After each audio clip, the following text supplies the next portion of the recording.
દાહોદ ભાજપ તાલુકા સભ્ય કોંગ્રેસમાં જોડાયા. 400 જેટલા સમર્થકો સાથે તેઓએ ભારતીય જનતા પાર્ટી છોડી અને કોંગ્રેસનો ખેસ ધારણ કર્યો છે.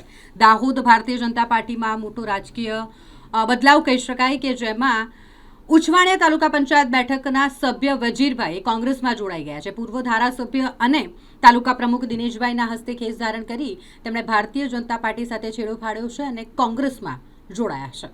हमारा बाप दादा था भारतीय जनता पार्टी में, बाप दादा था त्यारથી અમે ભારતીય જનતા પાર્ટીમાં હતા.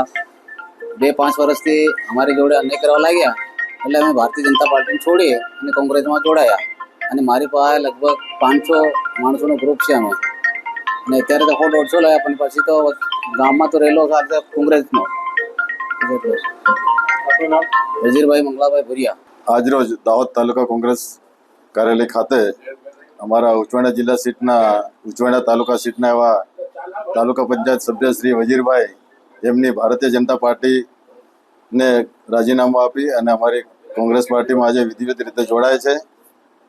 તેઓ વર્ષોથી ભાજપમાં કામગીરી કરતા હતા, પણ એમને છેલ્લે 4-5 વર્ષથી એમને અન્યાય થવાથી પાર્ટીમાં તેઓ આજે સ્વૈચ્છિક રીતે કોંગ્રેસ પાર્ટીમાં જોઈન થઈ રહ્યા છે. અમને ખાતરી છે કે તેઓ અમને સાથ સહકાર પૂરો આપશે ને તેમની સાથે આજે 400 થી 500 માણસોનું જે ટોળું લઈને આવેલા છે એનાથી અમને એવું લાગે છે કે અમે નજીક તાલુકા પંચાયત બનાવવા જઈ રહ્યા છે અને બહુમતીથી તાલુકા પંચાયત પણ આ વખતે વિજય હાંસલ કરીશું એવું અમને આશા અને અપેક્ષા છે.